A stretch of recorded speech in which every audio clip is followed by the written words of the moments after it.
aujourd'hui il fait ultra sombre. Regardez-moi ce temps. Oh là là, je me suis levée ce matin, je me suis dit c'est pas possible, il fait déjà nuit. Aujourd'hui c'est vendredi et comme tous les vendredis, j'ai une mission, c'est de faire les légumes pour les lapins.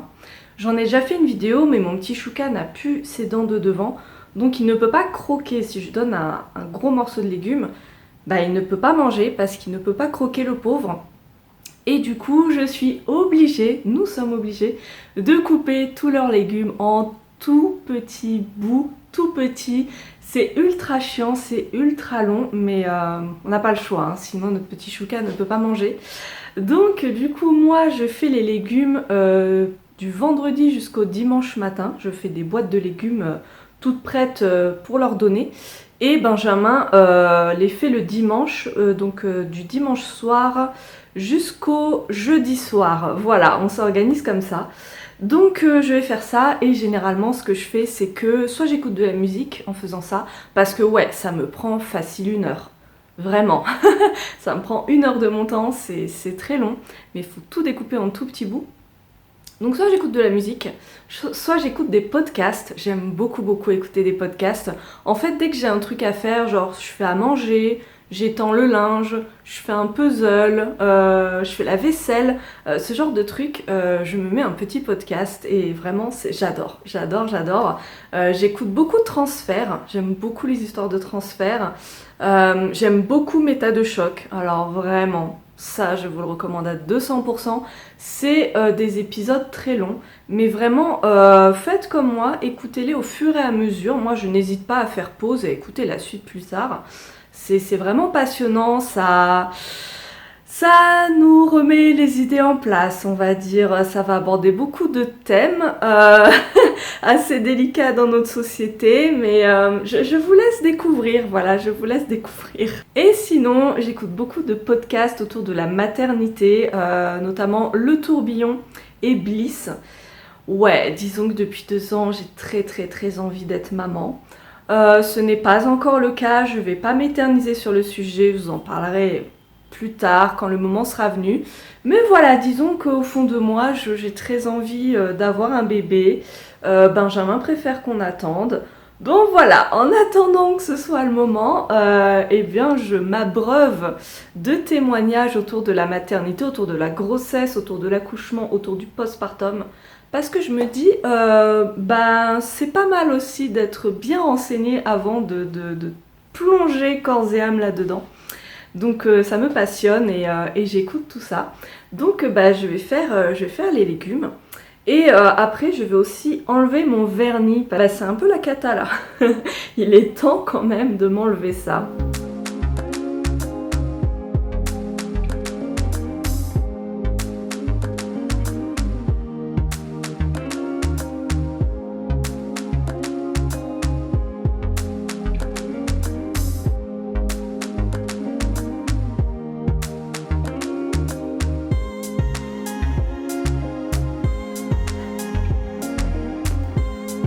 Les doudous, à table.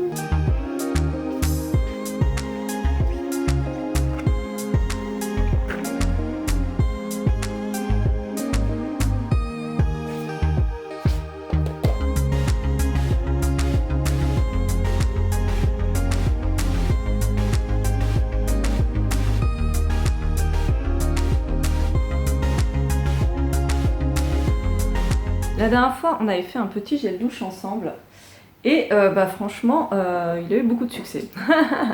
Il est vraiment très bien, ça lave très bien, voilà, très agréable. Juste du coup, petit point important, ce savon Pure Olive que je ne connaissais pas avant, il va avoir un peu la même texture que le savon de Marseille, le savon d'Alep, le savon noir. Je sais pas si vous verrez ce que je veux dire, mais quand on le rince sur la peau, je sais pas en fait. Les lapins jouent avec le trépied. Merci de donner des grands coups de tête dedans, ça me fait plaisir. Donc je disais, oui, je sais pas si vous avez eu ces sensations-là, mais quand je rince du savon d'Alep, du savon de Marseille sur la peau, ça laisse la peau un peu crissante. Je sais pas comment expliquer, mais c'est pas comme un savon saponifié à froid ou du gel douche à base de tensioactif. Ça fait une sensation bizarre, bon, qui ne reste pas sur la peau, mais c'est vrai que je suis pas très fan de cette sensation, voilà. Voilà, à part ça, ça lave très bien. Mais je me demande si pour la prochaine fois, je testerai pas de mélanger le savon pur olive avec un petit tensioactif. Pas beaucoup, mais peut-être pour contrebalancer. Je sais pas si ça se fait, mais je vais faire des tests et puis on verra ce que ça donne. J'en profite parce que dans un dernier vlog, je vous avais montré un peu ce que j'avais acheté en boutique bio et du coup j'avais acheté ce liquide vaisselle. Parce qu'en fait moi jusqu'à présent, voilà, je vais pas vous mentir, je n'achète pas tout en boutique bio. Parce que les prix sont trop élevés. Voilà, si j'achète tout en boutique bio, ce n'est pas possible. Donc j'ai tendance à faire beaucoup mes courses en grande surface. Je vais plutôt privilégier le bio de supermarché. Et du coup, bah, c'est vrai que tout ce qui est lessive, liquide vaisselle, tablette pour le lave-vaisselle, je vais avoir tendance à l'acheter en grande surface. Mais vous savez, les marques genre Maison Verte, Rainette, je sais pas quoi, enfin... Vous savez, des marques soi-disant un peu mieux, mais bon, bref, on sait jamais trop ce qu'il y a dedans en vrai, mais bref, jusqu'à ce que je me rende compte que certains produits de boutique bio, en tout cas quand on compare le prix au litre, bah c'est soit le même prix, soit moins cher qu'en grande surface. Et là je me suis dit, bah attends, franchement, autant prendre des trucs qui ont des vrais labels et qui sont vraiment... plus safe on va dire, et du coup bah là c'est un contenant d'1 litre donc forcément c'est moins cher, c'est un liquide vaisselle de la marque Ecoclair et nickel, vraiment nickel. Si vous tombez sur cette marque, foncez parce que ça mousse très bien, ça lave très bien, ça dégraisse très bien, nickel. Juste bah du coup voilà, j'utilise ça pour remplir mon petit flacon de liquide vaisselle. Mais très contente, et j'ai vu sur Greenwiz que ce soit pour la lessive, liquide vaisselle, tout ça, si on prend des gros contenants, bah du coup le prix au litre est vraiment pas cher et très rentable. Donc je vais faire une petite commande bientôt et je vous dirai ce que j'ai choisi et ce que j'en pense.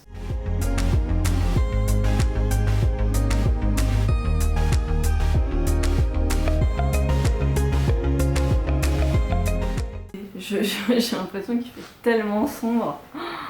Oh là là. Bon, cet après-midi, ça va être assez calme. J'ai pas mal de petites choses administratives à faire, un peu de code, tout ça. En fin de journée, je ferai de la soupe parce que nous, en hiver, c'est team soupe. Et voilà, hein, il est pas très tôt là, donc ça va vite passer. Je voulais en profiter pour vous parler livres, puisque la dernière fois, je vous disais hein, que j'étais à la recherche... plus de romans, on va dire plutôt de thriller psychologique. Je pense que c'est surtout ça qui me plaît et j'ai cherché dans cette catégorie et je suis tombée sur ce livre, La fille du train de Paula Hawkins. Je l'ai repéré, j'ai vu qu'il y avait de très bons avis dessus. C'est un roman qui a été adapté en film. Je n'ai jamais vu le film, voilà, je ne sais pas ce qu'il vaut. Mais en tout cas, du coup, c'est pile poil ce que je recherche. C'est-à-dire on va vraiment avoir plein de petits indices au fur et à mesure et surtout on est plongé dans la psychologie des personnages. La narratrice qui raconte l'histoire nous livre ses doutes, ses inquiétudes, ses ressentis. On vit l'histoire vraiment avec elle et ça j'aime beaucoup. Et donc l'histoire c'est tout simplement une jeune femme qui vit pas loin de Londres. Son mari l'a quittée, donc elle est divorcée, son mari s'est remarié avec une femme avec qui il a eu un enfant, donc elle est en totale dépression, voilà, elle a perdu son mari, elle sombre un peu dans l'alcoolisme aussi, et le seul truc qu'elle aime faire dans sa journée, c'est donc elle prend le train matin et soir, et en fait le train passe devant son ancien quartier. Et surtout sur le trajet, en fait, le train s'arrête à chaque fois devant une jolie maison. Et en fait, à chaque fois, elle voit les habitants de cette maison, qui sont un couple. Elle les voit sur leur terrasse, elle les voit dans leur jardin.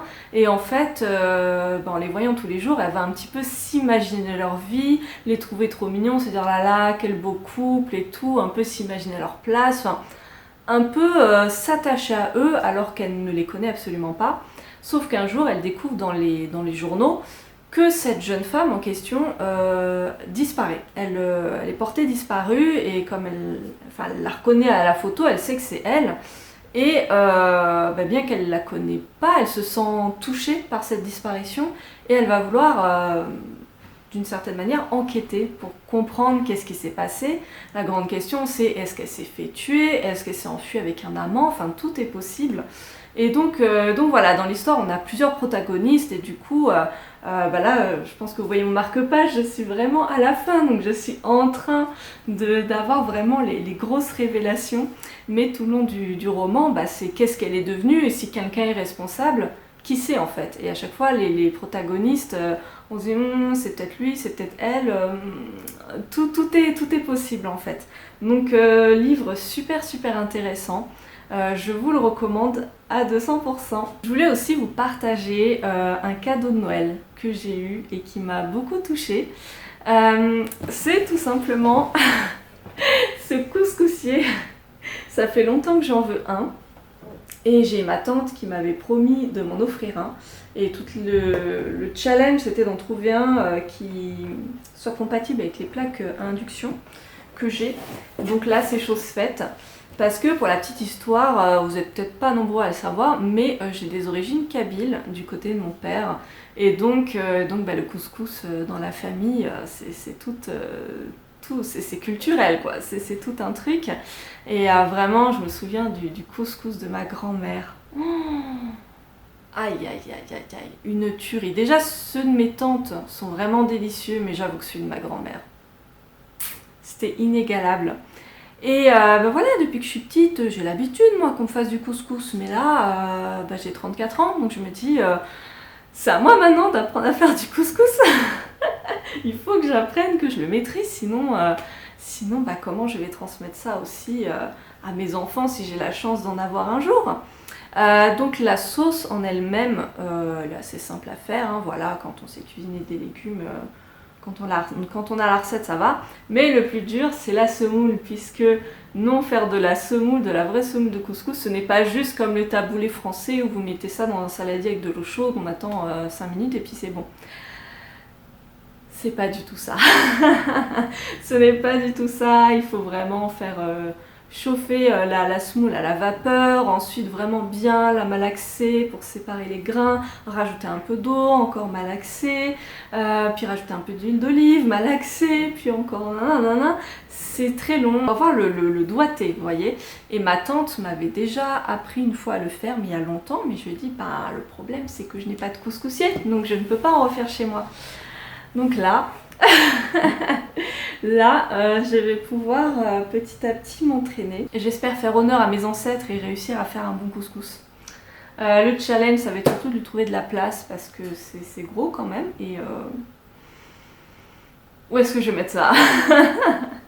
Bien, je vais m'arrêter là pour aujourd'hui. Je pense que ça fait déjà pas mal de contenu.